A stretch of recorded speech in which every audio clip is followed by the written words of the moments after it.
Ошаған республикамыздың барлық өңірінде өсетін 2 жылдық өсімдік. Оның тамыры, жапырағы, гүл тостағаншасы түгелдей ем болады. Оны халық емшілері өте ерте заманнан бері емге қолданып келеді.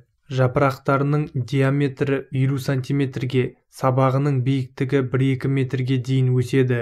Мамыр-маусым айларында жапырақ жайып бойлап өсе бастайды. Маусым айында қызыл-қоңыр гүл ашады. Оның гүлі түтікше тәрізді тостағанның ішінде жиналып тікенді болып өседі. Ошағаннан алынған дәрілер ащы әрі кермек дәмді, суық райлы, уытсыз болады. Суықты тарқатады. Қызылшаны сыртқа шығарып, өкпені тазалайды. Жұтқыншақ ауруын емдеп, уытты қайтарады. Ассалаумағалейкум, Шипагер арнасының тұрақты көрермендері. Пайдалы ақпаратты көрмес бұрын арнаға тіркеліп лайк басып кетіңіз. Видеоны достарыңыз бен туыстарыңызға таратуды ұмытпаңыз. Ошағанның тамырынан адам ағзасына қажетті эфир майын, басқа да қажетті химиялық қосындыларды өндіреді. Ошағанның жапырақ нілінен 1-1 40 градустық спиртке қосып тұнба жасайды. Онымен бүйректе, жатырда өскен еттің өсуін тоқтатуға болады. Зәрді айдап, денеге шыққан ісікті қайтару үшін кептірілген жапырақ пен гүлінен 20 грамды 200 грамм қайнап тұрған суға салып, жабық ыдыста 1 сағат су моншасында ұстайды. Осыдан әр жолы 2 ас қасықтан күніне 4 рет ішеді. Жазылуы ұзаққа созылған бөрткен, қотыр, шиқан, жара сияқты ауруларға ошаған тамырынан май жасайды. Оның 80 грамм ұнтақталған тамырынан 150 грамм күнбағыстың тазартылған майын қосып, су моншасында 15 минут қайнатып, 1 тәулік бұқтырады. Дәрі дайын. Енді осыдан аталған сырқаттарға жағып, сыртын орайды.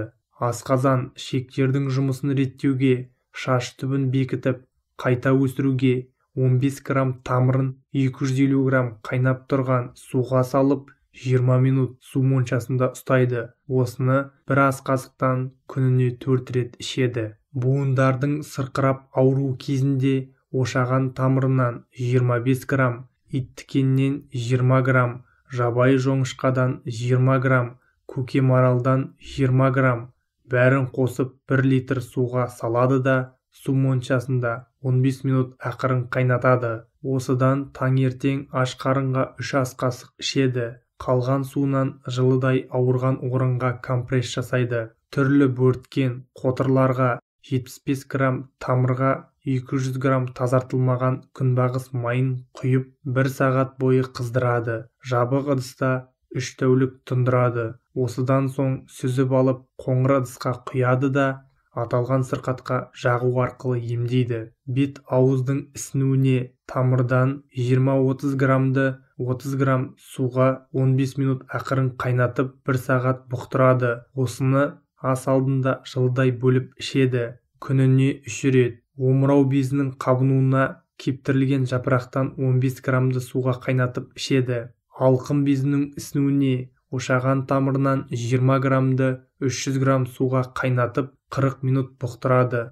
Осыны астан бұрын әр жолғы 100 граммнан ішеді. Емделу мерзімі 15 күн.